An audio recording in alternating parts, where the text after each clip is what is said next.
wabarakatuh. Selamat pagi anak-anak. Hari ini kita bertemu lagi dengan Bu Iva di pelajaran tema 3, subtema 1, pembelajaran 1 dan 2 tentang hewan dan tumbuhan di lingkungan rumahku. Yuk kita belajar. Bab pertama, kita akan belajar tentang wawancara. Apa sih itu wawancara? Wawancara adalah sebuah teknik mengumpulkan data-data berupa informasi dari seorang narasumber dengan cara mengajukan pertanyaan-pertanyaan. Wawancara dengan kata lain adalah kegiatan tanya-jawab antara pewawancara dengan narasumber untuk mendapatkan informasi dan opini. Unsur-unsur dalam sebuah wawancara yaitu ada 4. Yang pertama ada pewawancaranya, yang kedua ada narasumbernya, dan yang ketiga ada pertanyaan-pertanyaan yang sesuai dengan tema.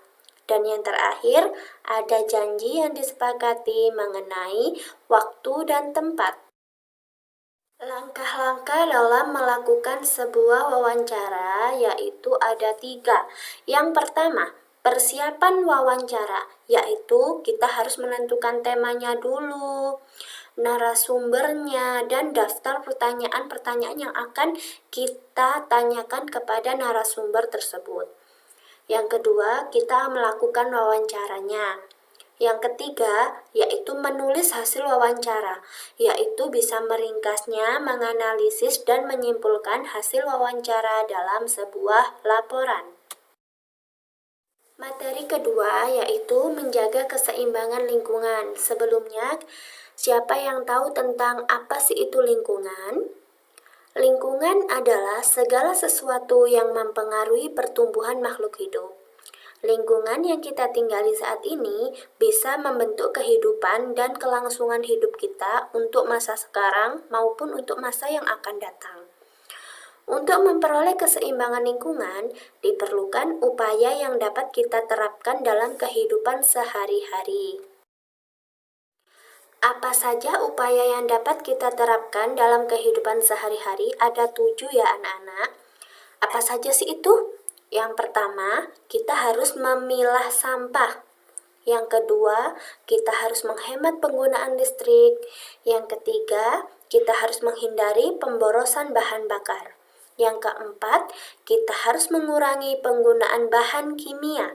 Yang kelima, kita harus menghemat penggunaan kertas. Yang keenam, kita harus melakukan reboisasi.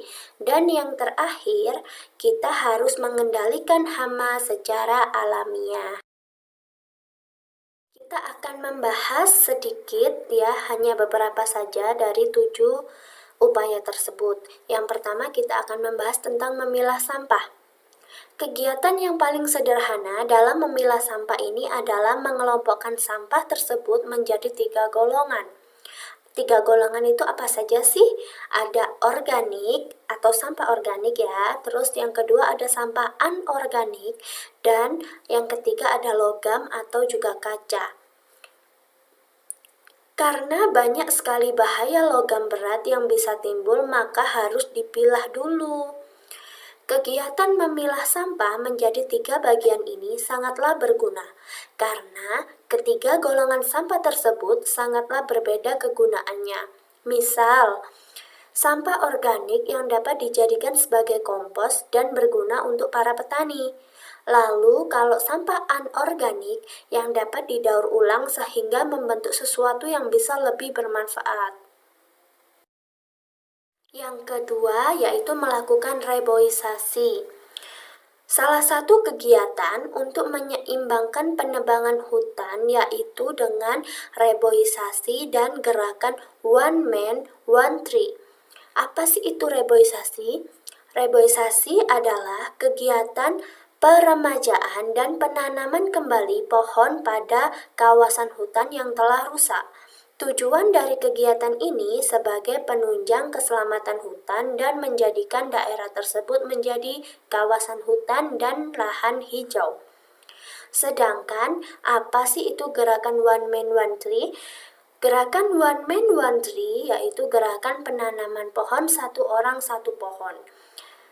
Gerakan ini telah dirancang oleh Presiden Susilo Bambang Yudhoyono bertepatan dengan Hari Penanaman Pohon Nasional pada tanggal 28 November 2008. Dengan gerakan One Man One Tree, ini diharapkan setiap orang dapat mendukung program tersebut dengan menanam satu pohon saja di lingkungan masing-masing, dengan tujuan mendorong masyarakat agar secara terus-menerus membudayakan menanam pohon. Yang ketiga ada mengendalikan hama secara alamiah. Pengendalian hama tanaman sebaiknya menggunakan metode biologi kontrol atau rotasi tanam. Rotasi tanam atau gilir tanam adalah salah satu sistem budidaya tanaman dengan cara menggilir atau menanam lebih dari satu jenis tanaman yang berbeda dalam waktu yang tidak bersamaan. Rotasi tanam tersebut sudah lama dikenal di dunia pertanian, bahkan hingga sekarang pun sering dijadikan rekomendasi untuk beberapa jenis budidaya tanaman. Sedangkan metode biologi kontrol yaitu memanfaatkan musuh alami dari hama tersebut. Materi berikutnya yaitu tentang kondisi fisik wilayah di permukaan bumi yang akan kita bahas hari ini ada 3, yaitu ada dataran tinggi, dataran rendah, dan pantai. Yang pertama akan kita bahas yaitu tentang dataran tinggi. Apa sih dataran tinggi itu? Dataran tinggi merupakan dataran dengan ketinggian lebih dari 200 meter di atas permukaan laut. Ciri-ciri dataran tinggi ada 6 anak-anak, apa saja sih? Yang pertama, iklim yang terasa sejuk. Yang kedua, berada pada ketinggian di atas 200 meter di atas permukaan laut. Yang ketiga, biasanya udara terasa kering. Yang keempat, bisa digunakan sebagai lokasi wisata. Yang kelima, penghasil sayur-sayuran, tanaman hias, dan buah-buahan, serta tanahnya yang sangat subur. Yang kedua, ada dataran rendah. Apa sih itu dataran rendah? Dataran rendah merupakan hamparan luas tanah yang ketinggiannya kurang dari 200 meter di atas permukaan laut. Sedangkan ciri-ciri dataran rendah yaitu permukaan tanah yang cenderung datar, banyak gedung atau pabrik yang dibangun, suhu udara antara 23 derajat Celcius sampai 28 derajat Celcius. Dan yang keempat, digunakan sebagai lahan pertanian. Berikutnya kita akan membahas tentang pantai ya. Apa sih pantai itu? Pasti kalian sering sekali ke pantai, tapi kalian tahu nggak kenapa kok dinamain pantai? Jadi, pantai merupakan sebuah tempat yang terdapat di daerah pesisir laut dan berbentuk geografis. Sedangkan ciri-ciri pantai yaitu yang pertama, lokasi yang berdekatan dengan laut. Yang kedua, terdapat hamparan pasir atau karang.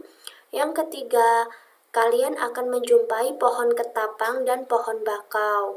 Yang keempat, biasanya sebagian menjadi tempat rekreasi. Jadi tidak semua pantai jadi tempat rekreasi ya, hanya sebagian saja anak-anak. Terus yang kelima, cuaca di pantai itu pasti panas. Dan yang terakhir, beberapa pantai pasti ada perahu nelayan. Jadi tidak semua pantai ada perahu nelayan ya. Untuk materi berikutnya tentang sikap bijak dalam memanfaatkan tumbuhan. Apa saja sih sikap bijak dalam memanfaatkan tumbuhan?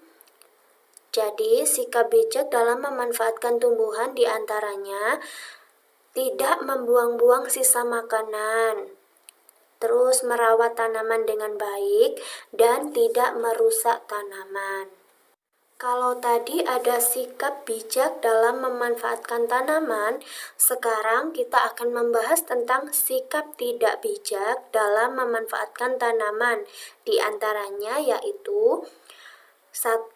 Menebangi hutan secara liar.